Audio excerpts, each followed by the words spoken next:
Sebelum melanjutkan, jangan lupa subscribe dulu, terima kasih. Bab 340, bagiku, kamu tidak lebih dari seekor anjing. Kakak keenam ingin segera mencari kakek Seng, meski ia bertemu Seng Xiao di tengah jalan.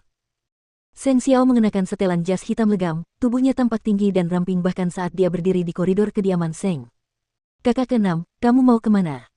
Sambil menatap Seng Xiao, kakak keenam menunjuk hidungnya dan berteriak, kau punya mukiki yang tidak berguna itu. Kenapa kau mencoba memengaruhi kehidupan kakak keempat juga? Aku tidak mengerti. Apa yang terjadi pada kakak keempat? Berhentilah berpura-pura. Ngomong-ngomong, manajer proyek kita di Afrika tiba-tiba mengundurkan diri. Bisakah kamu membantu menggantikannya? Seng Xiao tiba-tiba tersenyum. Aku baru saja akan membicarakannya dengan orang tua itu. Haruskah kita pergi bersama?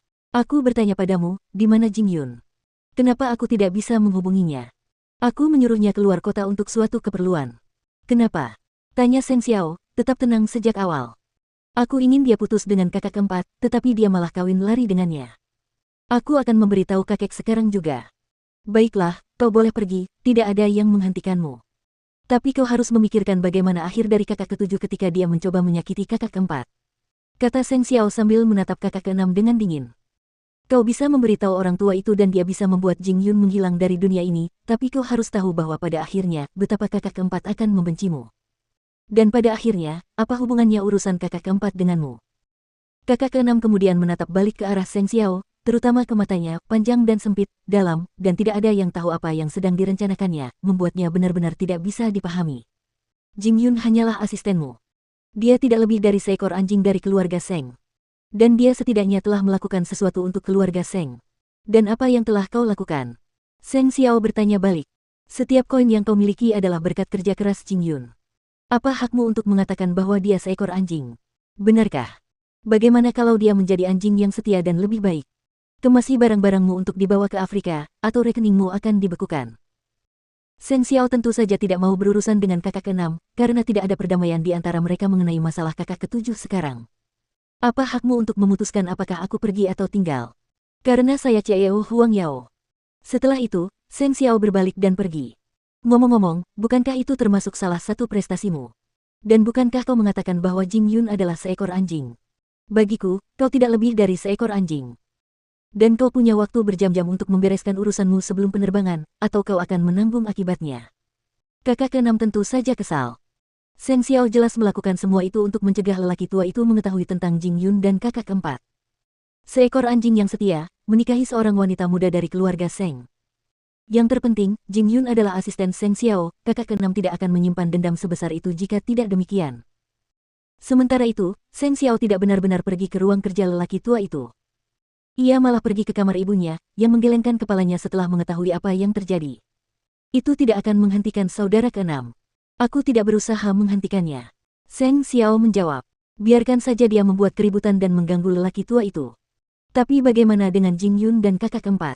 Apakah mereka benar-benar melarikan diri untuk bersembunyi? Kawin lari. Bu, Jing Yun sedang pergi bekerja. Kakak keempat hanya mengikutinya. Tetapi bagaimana kamu harus menjawab jika orang tua itu bertanya? Mama Seng bertanya dengan cemas. Katakan saja Jing Yun menemani kakak keempat keluar kota untuk bekerja.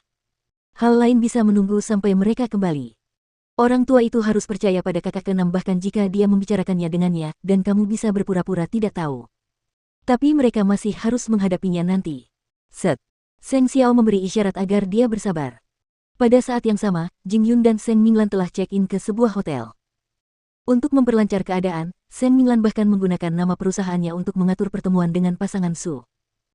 Pasangan itu cukup terkejut menerima undangan tersebut karena supermarket Seng Minglan dan bisnis peralatan medis mereka tidak memiliki kemungkinan untuk mendapatkan mitra. Jadi, mengapa dia meminta untuk bertemu dengan mereka? Tetap saja, mereka sepakat untuk bertemu pada pukul 6 sore. Ketika dia melihat balasan itu, Seng Minglan menoleh ke Jing Yun. Gugup, Jing Yun menggelengkan kepalanya. Saya bahkan secara khusus membawa foto yang saya ambil bersama Anda sehingga mereka percaya kepada saya. Jing Yun mengulurkan tangan untuk memeluknya. Meskipun dia tidak mengatakannya, Seng Minglan dapat merasakan bahwa dia sangat gugup, bahkan tubuhnya sedikit gemetar. Kita lihat saja nanti malam.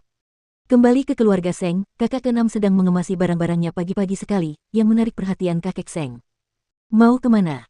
Afrika. Jawab kakak keenam dengan tidak senang. Tidak bisa menahannya. CEO Huang Yao telah memerintahkan agar saya bergabung dengan proyek di Afrika, apa yang bisa saya lakukan? Anggap saja ini latihan karena kakak kedelapanmu memintamu untuk pergi. Kakek, apakah kamu tidak penasaran mengapa dia menginginkanku di Afrika? Kau pikir aku tidak tahu tentang keretakan di antara kalian berdua? Kau masih menyimpan dendam padanya dan mukiki atas kakak ketujuh. Kakak keenam tidak dapat menahan tawa mendengarnya. Keluarga kita benar-benar memancing serigala masuk ke rumah kita sendiri. Kakek, mengapa kamu tidak bertanya kepada kakak kedelapan di mana asisten atau kakak keempat kita? Orang tua itu tidak dapat menahan diri untuk mengerutkan kening mendengar itu. Apa maksudmu? Maksudku, kamu mungkin punya menantu yang miskin dan tidak berbudaya. Maksudmu, tidak mungkin. Lelaki tua itu tercengang, kalau memang ada sesuatu antara Jing Yun dan kakak keempat, itu pasti sudah terjadi sejak lama, dan tentu saja bukan sekarang. Aku melihat mereka berciuman dengan mata kepalaku sendiri, dan sekarang mereka berdua sedang pergi bekerja. Apa kau benar-benar tidak khawatir, kakek? Tubuh lelaki tua itu menegang saat itu. Lebih baik kau menyelidiki masalah ini secara pribadi. Mereka mungkin sudah tinggal bersama juga. Kakak kedelapan hanya akan memberimu 1000 jawaban setengah hati jika kau bertanya padanya.